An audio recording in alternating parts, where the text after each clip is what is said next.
Bismillahirrahmanirrahim. Assalamualaikum warahmatullahi wabarakatuh. Pemirsa sekalian dimanapun berada, pada kesempatan kali ini saya akan menyampaikan mata kuliah manajemen risiko. Adapun topik yang akan kita bahas adalah tipe risiko.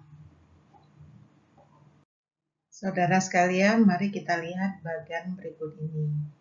Jadi risiko itu terbagi menjadi dua bagian. Ada risiko murni dan ada risiko spekulatif. Baik risiko murni maupun risiko spekulatif itu terbagi ke dalam dua bagian, yaitu statis dan dinamis. Ya. Nah, nanti untuk baik statis maupun dinamis akan ada objektif dan subjektif.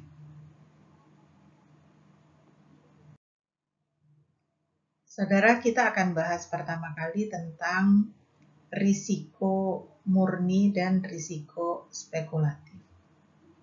Di mana risiko murni adalah risiko di mana kemungkinan kerugian ada, akan tetapi kemungkinan keuntungan tidak ada. Jadi kita membicarakan potensi kerugian untuk risiko tipe ini. Beberapa contoh risiko ini misalnya risiko kecelakaan, kebakaran, kebanjiran, dan sejenisnya. Sedangkan risiko spekulatif adalah risiko di mana kita mengharapkan terjadinya kerugian, tapi juga kemungkinan ada keuntungan. Ya, contohnya misalnya adalah bisnis. Ya, dalam kegiatan bisnis kita berharap ada keuntungan, tapi juga tetap ada potensi menderita kerugian. Contoh lainnya adalah misalnya jual beli saham. Ya, jadi orang yang membeli saham ada kemungkinan mendapatkan keuntungan, ada juga kemungkinan mendapatkan kerugian. Saudara, untuk risiko murni kita lihat di sini contohnya misalnya ada untuk tipe risiko aset fisik, yaitu risiko yang terjadi karena kejadian tertentu berakibat buruk pada aset fisik organisasi. Ilustrasinya misalnya kebakaran yang melanda gudang atau bangunan perusahaan, atau adanya banjir yang mengakibatkan kerusakan pada bangunan dan peralatan. Kemudian untuk risiko karyawan, yaitu risiko karena karyawan organisasi mengalami peristiwa yang merugikan. Contohnya misalnya ada kecelakaan kerja yang mengakibatkan cedera karyawan. Ya. Kemudian untuk risiko legal, ya, yaitu risiko kontrak yang tidak sesuai dengan yang diharapkan atau dokumentasi yang tidak benar. Ya, ilustrasinya misalnya terjadi perselisihan, ya, sehingga perusahaan lain itu melakukan tuntutan, ya, yang mengakibatkan adanya rugi yang signifikan. Nah, pemirsa, untuk contoh dari risiko spekulatif. Yang pertama untuk risiko pasar. Risiko pasar ini adalah risiko yang terjadi dari pergerakan harga atau volatilitas harga pasar. Ilustrasinya misalnya harga saham dalam portofolio perusahaan itu mengalami penurunan yang mengakibatkan kerugian yang akan dialami oleh perusahaan. Kemudian risiko kredit, yaitu risiko karena counterparty gagal memenuhi kewajibannya kepada perusahaan. Ilustrasinya di mana debitur tidak bisa membayar cicilan dan bunga utang sehingga perusahaan mengalami kerugian. Ya. Lalu risiko likuiditas, yaitu risiko tidak bisa memenuhi kebutuhan kas. Risiko tidak bisa menjual dengan cepat karena ketidaklikwidan atau gangguan pasar. Ilustrasinya, misalnya perusahaan itu tidak mempunyai kas untuk membayar kewajibannya. Contoh adalah untuk melunasi utang.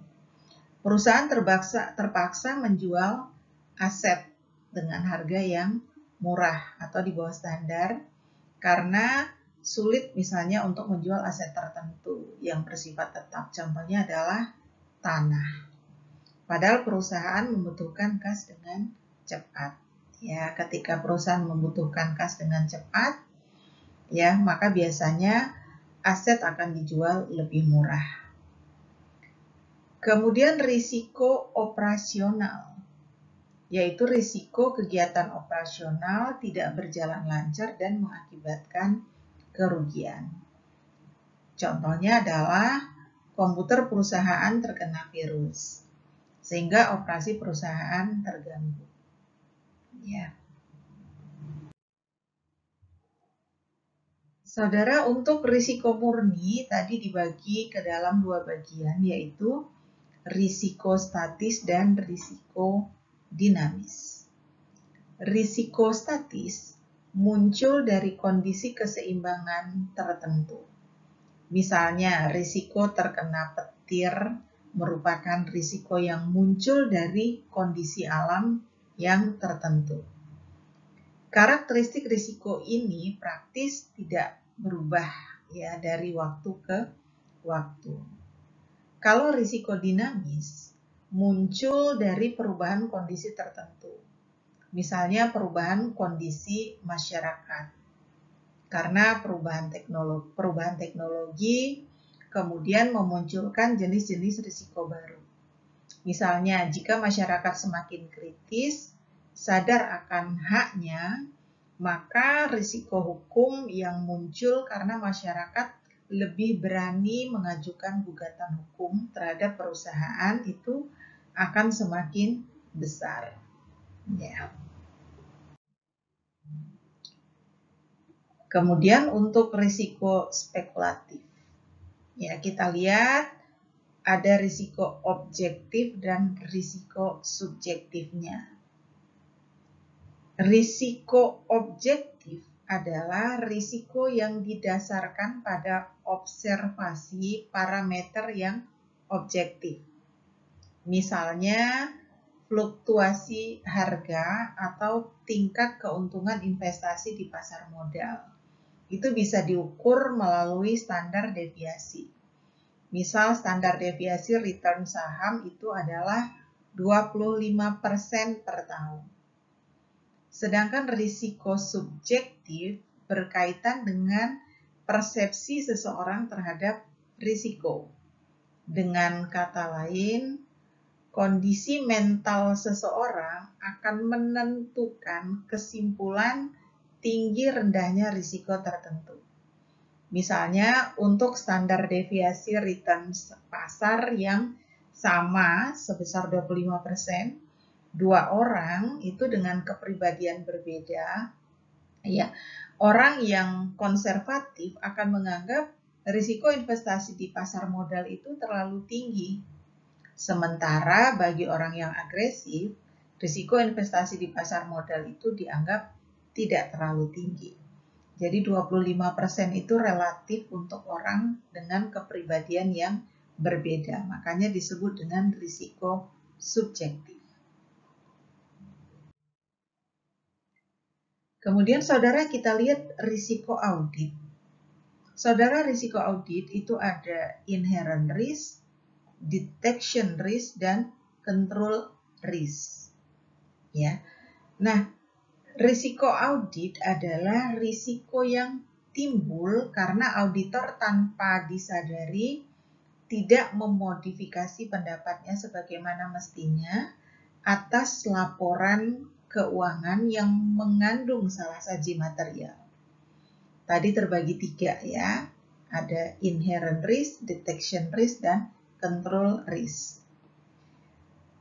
Inherent risk atau risiko bawaan adalah risiko tentang kerentanan pos laporan keuangan terhadap salah saji material yang mungkin terjadi. Ya, misalnya untuk akun kas dan piutang. Kemudian risiko pengendalian atau control risk. Ya. Risiko pengendalian adalah risiko salah saji material yang tidak dapat diantisipasi oleh kelemahan pengendalian internal di perusahaan. Misalnya terjadi kerjasama dalam memanipulasi data. Kemudian untuk risiko deteksi atau detection risk adalah risiko bahwa auditor tidak dapat mendeteksi adanya kesalahan yang material tentang penggunaan asersi manajemen. Saudara, kita lihat sumber informasi risiko. Sumber informasi risiko bisa berupa sumber informasi risiko retrospektif, dan kita lihat di sini metode untuk mengidentifikasi risiko prospektif. Ya. Di sini misalnya untuk sumber informasi risiko retrospektif itu ada daftar atau register insiden atau bahaya. Kemudian laporan audit, hasil evaluasi, dan penilaian lainnya. Kemudian sumber informasi risiko retrospektif berikutnya adalah adanya keluhan pelanggan, dokumen dan laporan, staf lama atau survei pelanggan, kemudian media profesional atau surat kabar, misalnya jurnal atau website. Nah, metode untuk mengidentifikasi risikonya bisa berupa brainstorming dengan staf atau pemangku kepentingan eksternal. Kemudian riset ekonomi, politik, dan legislatif, serta lingkungan operasi. Kemudian wawancara dengan orang-orang atau organisasi yang relevan, survei staf atau pelanggan untuk mengidentifikasi isu-isu atau problem yang diantisipasi, lalu bagan arus suatu proses, mereview desain sistem atau membuat teknik analisis sistem, dan melakukan analisis SWOT.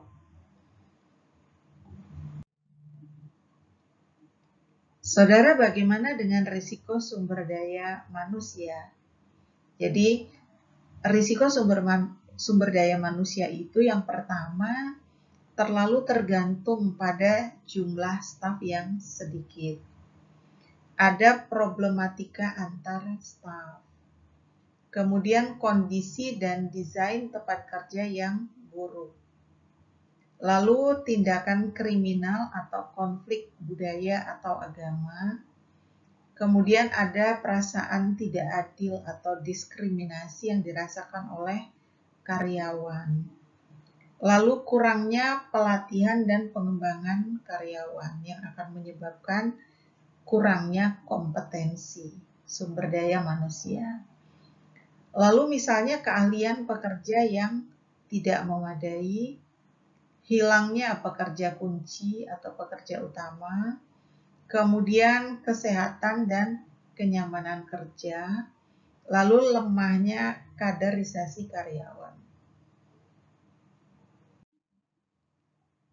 Adapun risiko keuangan itu bisa terdiri dari lemahnya manajemen aset dan kewajiban, adanya kemungkinan piutang tak tertagih, tidak tersedianya kas lancar, bisa menjadi kesulitan likuiditas, turunnya kemampuan membayar utang, pergerakan nilai tukar dan suku bunga, sistem akuntansi dan pelaporan yang tidak akurat, serta adanya risiko persediaan. Contoh risiko persediaan misalnya kemungkinan persediaan yang kadaluarsa, ya. Nah, kita lihat beberapa tantangan penerapan manajemen risiko, ya. Tantangan untuk perusahaan melakukan penerapan manajemen risiko itu adalah keengganan untuk berubah. Jadi ada sebagian orang itu yang tidak mau diajak untuk berubah. Lalu ada persetujuan lisan tetapi tidak konsisten, atau secara lisan dia seolah-olah setuju tapi sebetulnya melakukan perlawanan ya secara diam-diam. Tantangan penerapan manajemen risiko berikutnya adalah kebutuhan akan pemimpin perubahan. Siapa sih yang akan memimpin perubahan tersebut?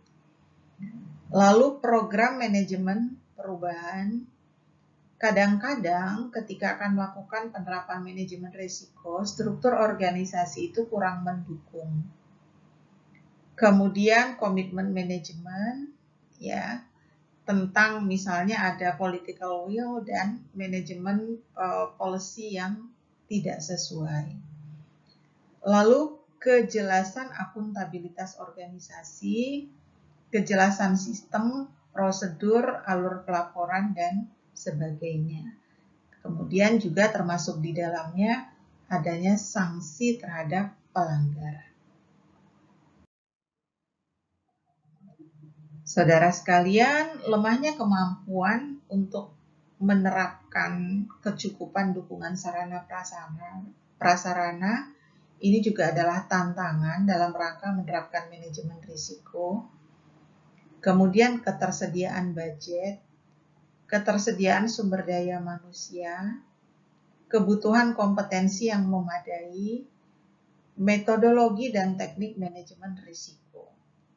Nah, untuk pemilihan model risiko yang sesuai di sini adalah kesulitan dalam melakukan sharing dan benchmarking serta penyusunan knowledge management yang memadai.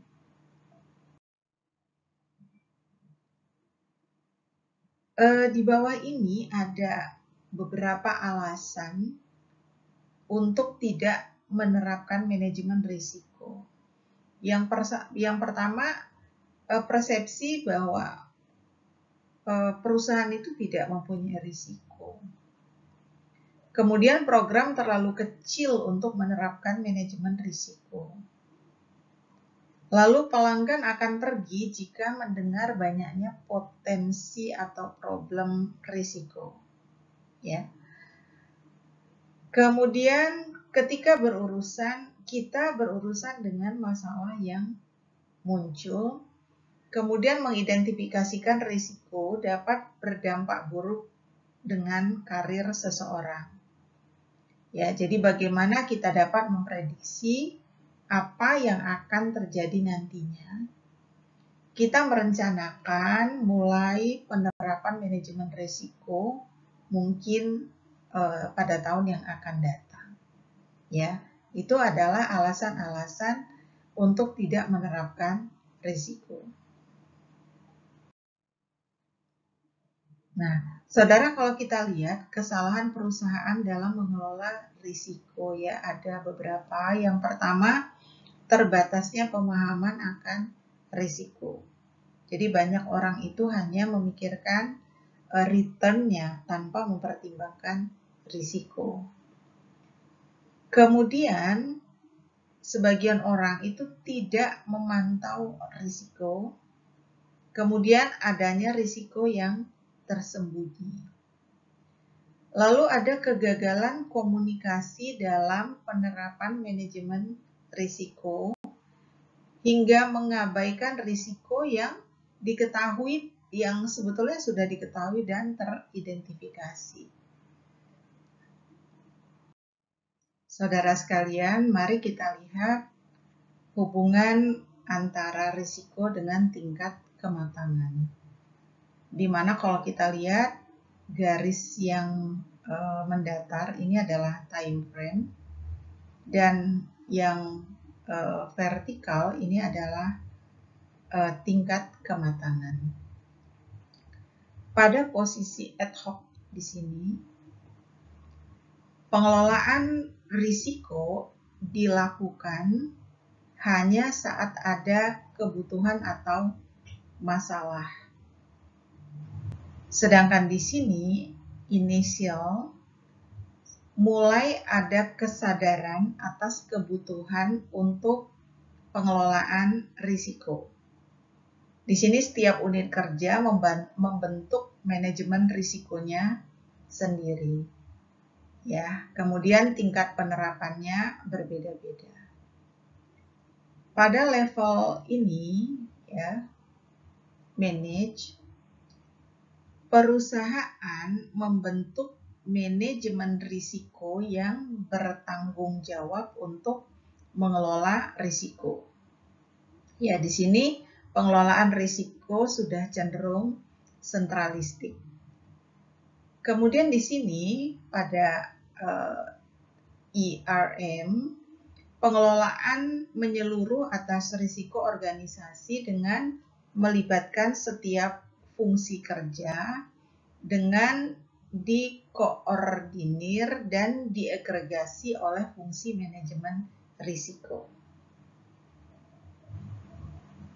Saudara sekalian, dalam hal penerapan manajemen risiko, perlu diperhatikan bahwa setiap pemimpin dan pegawai di lingkungan perusahaan atau instansi itu hendaknya menerapkan manajemen risiko dalam setiap pelaksanaan kegiatan dalam mencapai tujuannya. Penerapan manajemen risiko bisa diwujudkan melalui pengembangan budaya sadar risiko, penyelenggaraan proses manajemen risiko, dan pembentukan struktur manajemen risiko. Nah, di sini kita lihat saudara sekalian untuk struktur manajemen risiko. Misalnya di sini ada Board of Directors, kemudian ada Internal Control Committee, lalu ada Risk Management and Compliance Department, kemudian nanti di sini ada Department for Category Specific Risk Management, ya, yang di bawahnya itu ada, kemudian nanti misalnya bagian-bagian ada risiko kredit, ada risiko pasar, ada risiko likuiditas. Ini semua merupakan integratif risk, ya. Kemudian di sini misalnya ada administratif risk, ya, risiko administratif, risiko sistem, risiko sumber daya manusia, kemudian tangible asset risk, kemudian reputation risk, legal and compliance risk. Semuanya ini adalah operational risk management. Ya. Pemirsa sekalian, kita lihat bagaimana dengan budaya risiko. Budaya risiko itu adalah istilah yang menggambarkan nilai-nilai keyakinan, pengetahuan, dan pemahaman tentang risiko secara bersama oleh kelompok orang dengan memiliki tujuan yang sama. Hal ini berlaku baik untuk perusahaan swasta, perusahaan BUMN maupun organisasi nirlaba. Budaya risiko itu merupakan sistem nilai dan perilaku yang ada di seluruh organisasi dalam bentuk pengambilan keputusan terkait risiko. Artinya bahwa budaya risiko itu memengaruhi pengambilan keputusan manajemen dengan mempertimbangkan risiko yang akan ditanggung dan manfaat yang akan diperoleh. Nah, saudara, kalau kita lihat di sini pemilik risiko itu kita lihat di sini ya, ada perusahaan hendaknya tahu, sadar, kemudian mampu dan mau, ya. Bersamaan dengan itu dilakukanlah sosialisasi tentang risiko, kemudian manfaat dan bahaya, lalu dilakukan pelatihan dan adakan penghargaan dan sanksi atau reward and punishment. Nah, hal ini akan berdampak pada perubahan pola pikir dan perilaku yang pada akhirnya akan menimbulkan budaya risiko.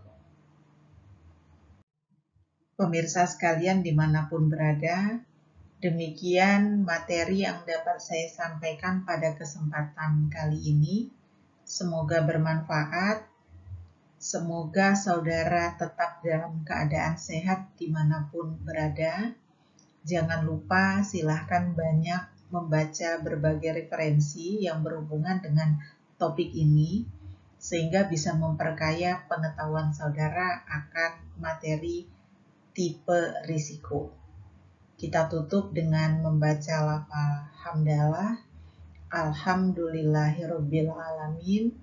Wassalamualaikum warahmatullahi wabarakatuh.